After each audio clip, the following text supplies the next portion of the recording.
Hey, Canucks fans, we have some coaching changes to talk about. Let's look ahead to round 2. And how would the Canucks do if they were in the playoffs this season? I'm Canuck Clay. This is my Canucks take on one take. It's Clay's Canucks commentary for Monday, May the 16th. If you're new, here's what you should do. Hit the subscribe button now for daily Canucks insight that's positive, timely, and trustworthy. We are inching closer to the 9,000 subscriber mark. So thank you, and thank you.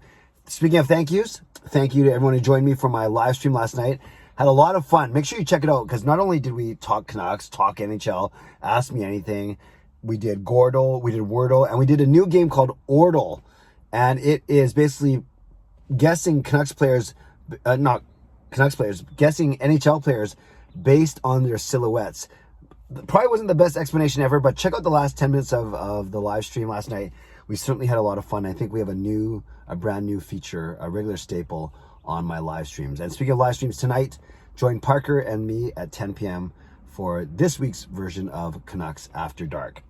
Let's talk about 3 things today. I want to talk about coaching changes. I want to talk about first, wrap up the first round, look ahead at the second round, give my predictions, and then, of course, talk about the Canucks as well to tie it all in.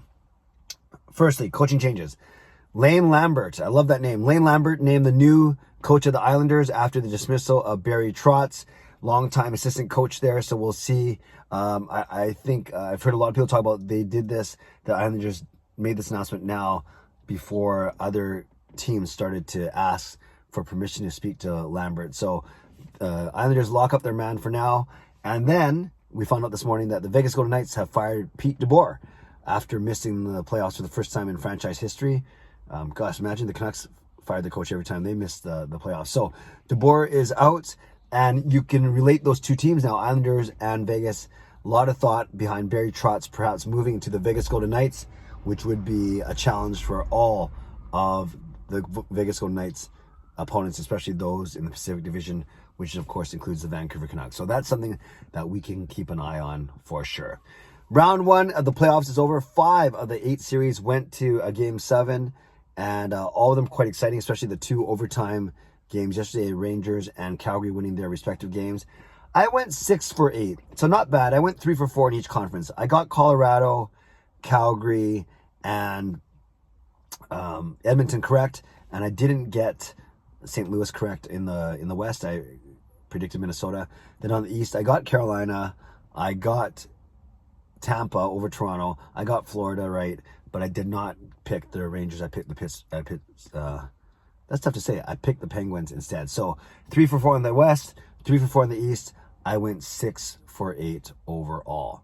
So quickly, let's get to my second round predictions. Starting in the West, I'm going Colorado over St. Louis in 5. I said 6 on my live stream last night, but now that I think about it, they don't start till tomorrow, so I can change my pick. Let's go wishful thinking. Colorado over St. Louis in 5. I just think Colorado's too strong. It's crazy that Makar has 10 points in only 4 games. So from a points per game perspective, he's actually leading the NHL scoring race, although McDavid has 14 points in 7 games because he's played 7 games. So Makar, McKinnon, looking forward to see what they do in the second round. So I got Colorado over St. Louis in 5. Calgary, Edmonton, Battle of Alberta. It's going to be a lot of fun. Can't wait to see what McDavid can do. Not sure how Draisaitl's ankle is going to hold up. And then see how Calgary does with the momentum of beating Dallas. I actually like Calgary in this series. I like Calgary less as a team, but I like Calgary more in this series. I think they're a better team. Of course, McDavid is good, but I like Calgary's goaltending. Obviously, Markstrom over Smith. So I'm going Calgary in 6 for this one. Head over to the East. Tampa against Florida. That's going to be a lot of fun. I know most people are picking Florida. Got to go with Tampa Bay. I still think that they have what it takes. I know they played a lot of hockey over the past 2 seasons, but I think they're going to have a lot of confidence after beating Toronto against a very, very talented Florida team. So that's the one series I'm predicting is going to go to 7. So I go Tampa over Florida in 7. And then Carolina versus the Rangers. I think Carolina is a much better team. I don't think they're going to whip the Rangers, but I think Carolina kind of found their game a little bit near the end of the series against Boston. So I think Carolina should take the Rangers out in 6. So to recap, 3 teams with a C. Carolina in 6, Calgary in 6, Colorado in 5, and then Tampa I have over Florida in an exciting 7-game series. So let me know your predictions down below. randomly, I just thought about this. It's May 16th. That means in exactly a month from now, I will be going to Sweden with Jacob. We leave on June 16th. So we can start a 1 month countdown to Sweden, which is pretty cool. But more on that in a second. Finally, let's talk about the Canucks. Jim Rutherford was on both the Daily Face-Off podcast with Frank Saravelli. He also talked to Rick Dhaliwal today, saying a lot of things that are intriguing for sure. How the Canucks they still want to push for the playoffs. They need to improve their center and right D depth, which is interesting to hear. Also talking about the fact that their priority is to carve out some cap space. That is indeed going to be a priority, so then you can more comfortably sign Besser. Look at re-signing Miller and Horvat next season. So there's a lot of reasons why you need cap space. We'll see how the Canucks do it. But really to tie it into what I talked about today is now that you've seen what it takes not only to make the playoffs, but to win the first round. How do you think, how far away, I'd say, are the Canucks for you from being a playoff team? And not just a one and done playoff team, but actually competing to win a round. So look at the teams that are in the final eight, I should say. Colorado, St. Louis, Calgary, Edmonton. Calgary, Edmonton are probably the best comparables given they're in our division.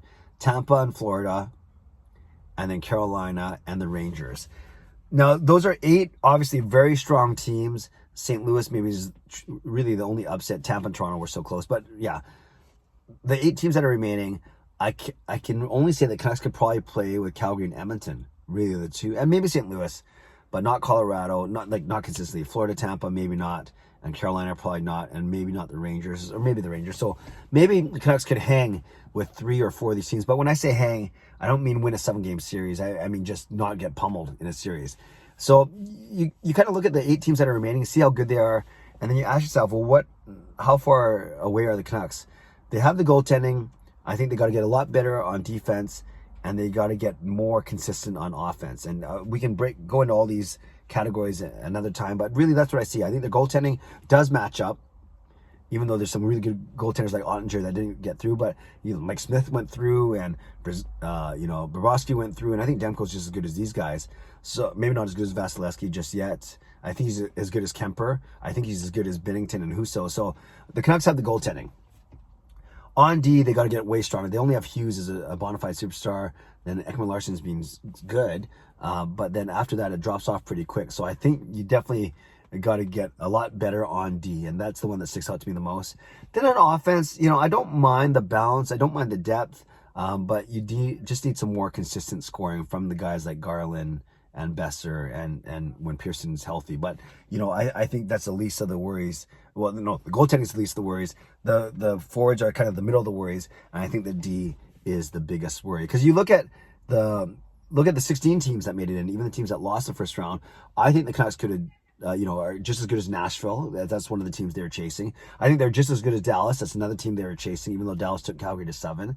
And then on the East, I think they're as good as Boston. Tough to say. I'm trying to think of the Washington. Trying to think of some of the teams that lost in the East. Maybe that's a bit of a tougher go. So even of the 16 teams that made it, I'd say the Canucks are maybe better than, or could at least play with LA, Nashville, and Dallas for sure, and maybe a bit of St. Louis, Edmonton, Calgary. So a lot of teams from the West, maybe because I'm more familiar with them. So all to say, I think the Canucks still have some work to do, and I think shoring up their D is going to be the biggest, for me, it's going to be the biggest priority in the offseason, aside from re-signing Brock Besser. So my second question to you, so not only give me your predictions for the next 4 series for the NHL playoffs, but let me know truly, how far away do you think the Canucks are from being a true caliber, a playoff caliber team? And you can compare them to the 16 teams that made it, or you can compare them to the 8 teams that have advanced. However you want to do it, put in the comments below. I'll do my best to read, react, and reply as always. And if you join my hockey pool, I will be sending out the updated standings by the end of tonight. Okay. Shout out to my sponsors, Perform and Transform, personal training and weight loss. Sign up now for a free 7-day trial. Use the link in my video descriptions. And to Van City Experts Real Estate Group, contact Jason Lim and his team for all of your real estate needs. Thanks to legendary Lucas Gates, legendary Justin Credible, and legendary, I should not slur that, legendary Lucas Gates, legendary Justin Credible, legendary Andrew Chang, And Hall of Fame members Jens95, simalexander, Chris Seifert, Adam Broomfield, Shannon Hollingworth, HSM Fangirl Gaming, Smooth Groove, and Carol Bovelander. Thanks for your support as always, and thanks to the support of all members of all levels. You are listed in my video descriptions. If you want to become a member of the CCC Crew, press the join button underneath this or my videos or the memberships tab on my YouTube channel. If you made it this far in the video, 10 minutes in, type in the word Sweden. Because yes, I'm sure I've used that word before. I'm going to Sweden with Jacob, and we're 1 month away. And don't worry, I'm not going to make you type the word Sweden well, I can't make you do anything, but type in the word Sweden for the next month. But today, because it's 1 month out, type the word Sweden, and that's the way I know that you made it all the way to the end of this video. Also, comment on your predictions for the four series, and then let me know how far away you think the Canucks are from being a true playoff team in the NHL. Subscribe if you'd like to, like this video if you'd like to, leave a tip via super thanks if you'd like to, become a member or upgrade your membership if you'd like to, and definitely leave a comment down below if you'd like to. Stay safe, stay healthy, take care of yourselves, and take care of each other. See you tonight at 10 p.m. Parker and me, Canucks After Dark. God bless, and go Canucks go.